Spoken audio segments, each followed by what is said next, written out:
I go to outpatient facilities, the doctor does the aims right there. Sometimes in nursing home facilities, maybe the nurse or the CNA will do it. And just to be familiar with it, this won't take long.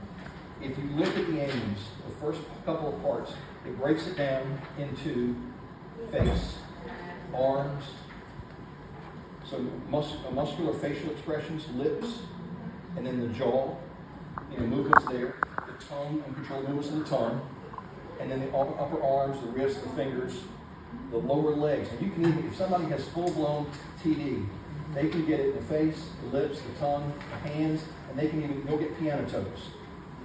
Most of the time, you'll see more of an extreme case in the Huntington's patients.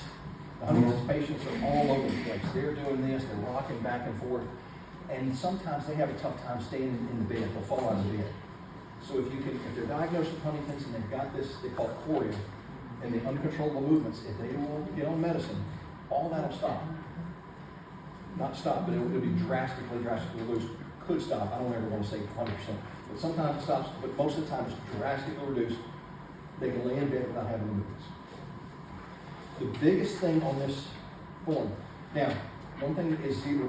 When you score somebody with a 0, and this will not be long, is absolutely no movements. Let's say somebody comes in and says, Mrs. Jones, I think, has tardive dyskinesia. Somebody comes in and says, well, where?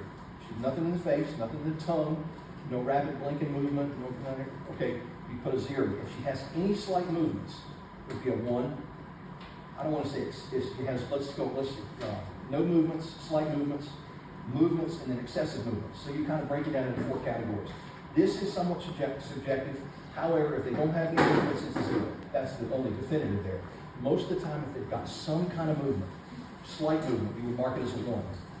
If they have movements, just general, you mark that as a 2. Excessive movements, mark it as a 3. Or 3 or 4, I'm sorry. The biggest thing is the biggest question is number 9. Incapacitation due to abnormal movements. Now, that's more like a quality of life question. I use the thing with the hands. Let's just say a patient has some movements in the hand, and they, other than that, not a big deal. Maybe not very much movement in the tongue or the lips, and they can function pretty good. But the hands, you can say, okay, if they have excessive movement, uncontrollable movement in the hands, now they can't eat. They can't button their clothes in the outpatient setting when they get dressed every day. They can't because they have to wear shirts, t-shirts, because they can't. Somebody with excessive case of TD cannot button their shirt. They have to